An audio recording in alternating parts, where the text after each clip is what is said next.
এসেছে হানান ভাই এসেছে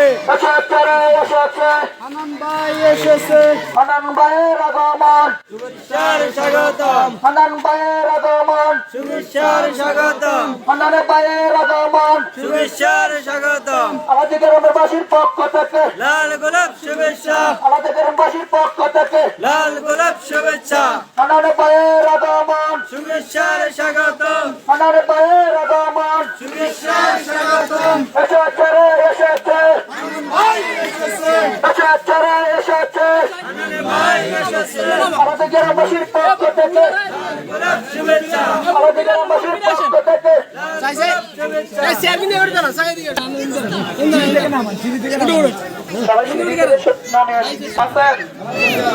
আপনাদেরকে দেখে খুব ভালো লাগতেছে আপনারা এখানে কথা শোনার জন্য এখানে ভালো লাগে আর কিছু হতে পারে না।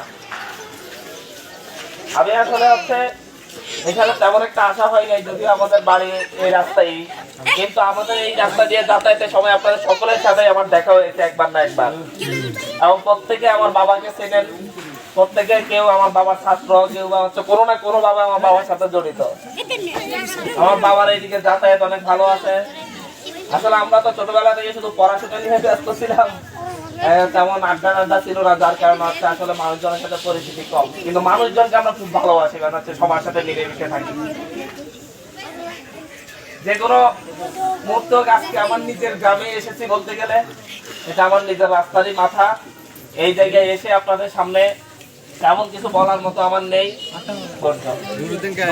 আড্ডা দেয়, সকলের সাথে মজা নেয়, মুরব্বীদের দাড়ি টানা, এগুলো কিন্তু আমাদের এই গ্রামের সকলের সৌন্দর্য। আমরা যারা হচ্ছি এই গ্রাম অঞ্চলে, আমরা যে ভালো এই গ্রাম অঞ্চলের প্রত্যেকটা মানুষ একে অপরকে চিনে, একে অপরকে জানে।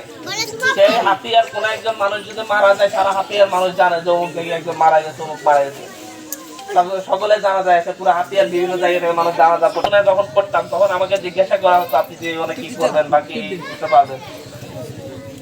আমি বিভিন্ন সময় বিভিন্ন ধরনের কথা বলতাম, যদিও আমি কখনো মানে চাকরি বাকরি করবো এরকম কোনো চিন্তা আমার কখনো ছিল না। আমি ইউনিভার্সিটি লাইফে আমার বাবার স্বপ্ন ছিল আমি ইউনিভার্সিটি